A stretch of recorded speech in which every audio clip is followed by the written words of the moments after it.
Hello दोस्तों, कैसे आप सब लोग। उम्मीद करता हूं कि बढ़िया होंगे। तो आज हम बात करने वाले हैं एलिजिबिलिटी को लेकर। जो भी बच्चे पीएम प्लस पे की साइट पर रजिस्टर कर रहे हैं, जैसे कि आपको पता है रजिस्ट्रेशन जो है जो आपकी आज से शुरू हो गई है।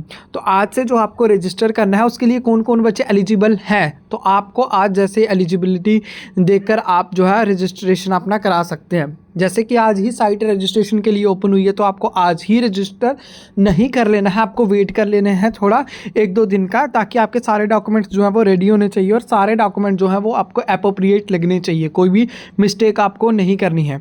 सबसे पहले हम बात करें एलिजिबिलिटी के लिए, तो कौन कौन बच्चे स्कीम के लिए एलिजिबल हैं। सबसे पहले देखिए कि कैंडिडेट शुड बी डोमिसाइल, जिनके पास JNK का डोमिसाइल है या फिर लद्दाख के डोमिसाइल के जो बच्चे हैं वही एलिजिबल हैं स्कीम के लिए। उसके बाद स्टूडेंट ने जो है वो 12th एग्जामिनेशन पास किया होना चाहिए, पास होना चाहिए। कुछ बच्चे बोल रहे हैं कि हमारा फेल है तब भी हम एलिजिबल हैं क्या? नहीं, फेल हो तो फिर आप एलिजिबल नहीं है, चाहे आपने नर्सिंग का कोई एग्ज़ाम दिया हो चाहे किसी का भी दिया हो। ठीक है, स्टूडेंट को 12th एग्जामिनेशन पास होनी चाहिए JK बोर्ड से या फिर CBSE या फिर उससे कोई भी एफिलिएटेड कोई स्कूल हो, यूटी कहाँ का, जम्मू कश्मीर या लद्दाख का। उसके बाद जो उनकी फैमिली इनकम सर्टिफिकेट है, जो आपका इनकम सर्टिफिकेट बनेगा तहसीलदार से, वहाँ पे जो इनकम है वो स्टूडेंट के पेरेंट्स की जो है वो 8 लाख से कम होनी चाहिए। ठीक है, पर एनम। और जो कैंडिडेट लेटरल एंट्री में एडमिशन लेने चाहते हैं उनके पास डिप्लोमा होता है। जैसे 10th के बाद कुछ बच्चे डिप्लोमा कर लेते हैं, देन फिर उनको अगर PM प्लस के थ्रू BTech करना होता है या फिर कोई ऐसे टेक्निकल कोर्सेस और करने हैं तो उनके पास डिप्लोमा होना चाहिए। ठीक है, DIDTE director of technical education Jammu Kashmir या लद्दाख के किसी एफिलिएटेड सेंटर का। ठीक है, उसके बाद हम बात करें कैंडिडेट्स को जो है वो ऑनलाइन रजिस्ट्रेशन करना है ICT के पोर्टल पर, ये तो मैंडेटरी ही है। Admission under lateral entry scheme, जो भी बच्चे लेटरल एंट्री स्कीम के अंदर एडमिशन लेंगे उनके कैसे होगी कि जो इंजीनियरिंग स्ट्रीम है या फिर उससे रेलिवेंट स्ट्रीम में तभी होगी जब सीट्स बच जाएंगी उसके अंदर। ठीक है, फिर मेरिट लिस्ट बनेगी। आप सबके लिए क्या होता है, जब आपको कॉलेज मिलना है उसके पहले एक मेरिट लिस्ट बनती है जिसमें आपके 12th के मार्क्स होते हैं, तो उसके ओवरऑल मेरिट और आपकी कैटेगरी के अकॉर्डिंग मेरिट बनता है। फिर जाकर आपको उसी के बेसिस पर आपको कॉलेज जो है वो अलॉट होता है, तभी आपकी कट ऑफ जो है वो डिसाइड होता है। ठीक है, नेक्स्ट हम बात करेंगे एक्सक्लूजन की। अब कौन कौन बच्चे जो हैं इस स्कीम के लिए एलिजिबल नहीं है वो आप एक बार देख लीजिए। जो भी कैंडिडेट ओपन यूनिवर्सिटी से पहले से एडमिशन ले रहे हैं, AICT के पोर्टल से नहीं ले रहे, AICT की चॉइस फिलिंग से नहीं ले रहे हैं, तो वो एलिजिबल नहीं है। या फिर जो भी सेंट्रल स्टेट UT गवर्नमेंट की स्कीम या फिर और कोई स्कीम ऑटोनॉमस जो स्कीम्स हैं उनके अंडर पढ़ रहे हैं उनको नहीं मिलेगा। कैंडिडेट जो भी एडमिशन ले रहे हैं मैनेजमेंट कोटा के अंडर उनको भी लिए भी एलिजिबल नहीं है। जो भी डिप्लोमा कोर्सेज कर रहे हैं उनके लिए एलिजिबल नहीं है। जो भी PG कोर्स कर रहे हैं, क्योंकि PM प्लस जो है वो स्कॉलरशिप सिर्फ और सिर्फ UG कोर्सेज के लिए देता है। ठीक है, और कैंडिडेट्स की 8 लाख से ऊपर अगर किसी के पेरेंट्स की इनकम है तो भी वो एलिजिबल नहीं है। और जिसने ऑनलाइन रजिस्ट्रेशन ही नहीं किया AICT के पोर्टल पे वो भी एलिजिबल नहीं है। या फिर उन्होंने कोई भी कॉलेज में एडमिशन ले लिया बच्चों ने जो कि AICT के पोर्टल पर प्रिस्क्राइब नहीं है, चॉइस फिलिंग के थ्रू नहीं है, UGC अप्रूव्ड नहीं है, जो इसकी चॉइस फिलिंग से नहीं मिला तो वहाँ पर भी आपको नहीं मिलेगी।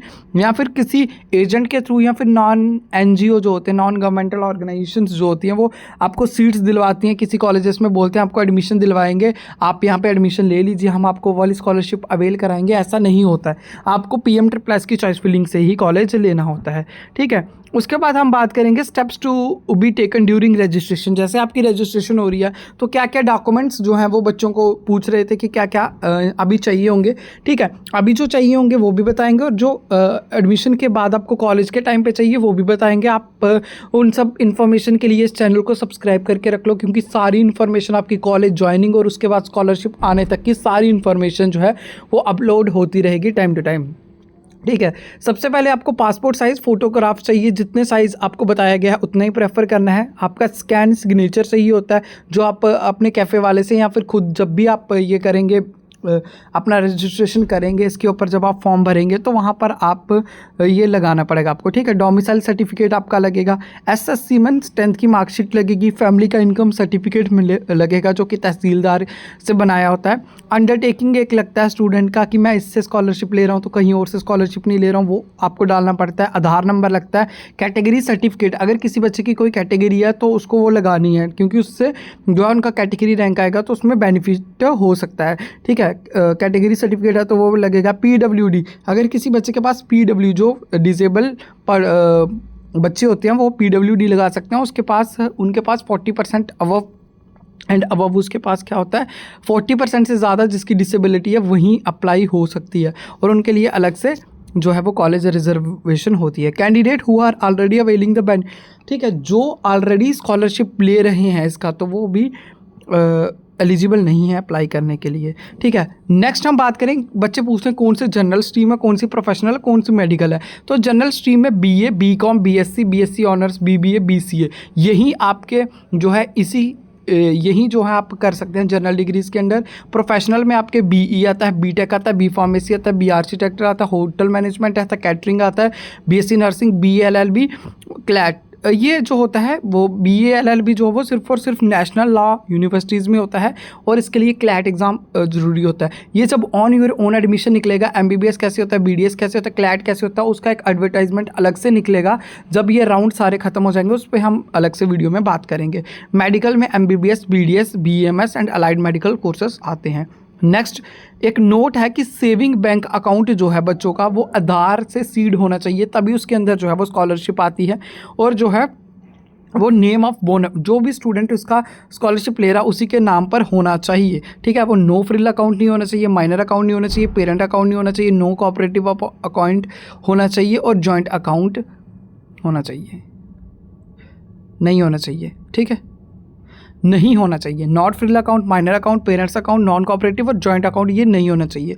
और वार्निंग एक हर बार आपको मिलती है, डीडुप्लीकेशन भी इसके लिए होता है कि स्टूडेंट जो भी इनरोल है नेशनल स्कॉलरशिप पोर्टल के अंदर, जो ऑलरेडी स्कॉलरशिप ले रहे हैं वो एलिजिबल नहीं है स्कॉलरशिप के लिए। अगर बाद में वो डीडुप्लीकेशन में पाए गए, ठीक है, तो उनकी जो है वो कैंसिल कर दी जाएगी, PM++ की स्कॉलरशिप उनको सारा रिफंड करना पड़ेगा। तो ये सब था आपकी एलिजिबिलिटी के बारे में, सब आपको बता दिया कि कौन बच्चे एलिजिबल हैं, कौन बच्चे एलिजिबल नहीं है, कौन से डॉक्यूमेंट्स चाहिए। तो ऐसी अगर आपको और कोई क्वेरी है तो आप कमेंट सेक्शन में पूछ सकते हैं। बाकी ये इन्फॉर्मेशन अपने दोस्तों तक शेयर करो और इस चैनल को सब्सक्राइब करो। Okay, thank you.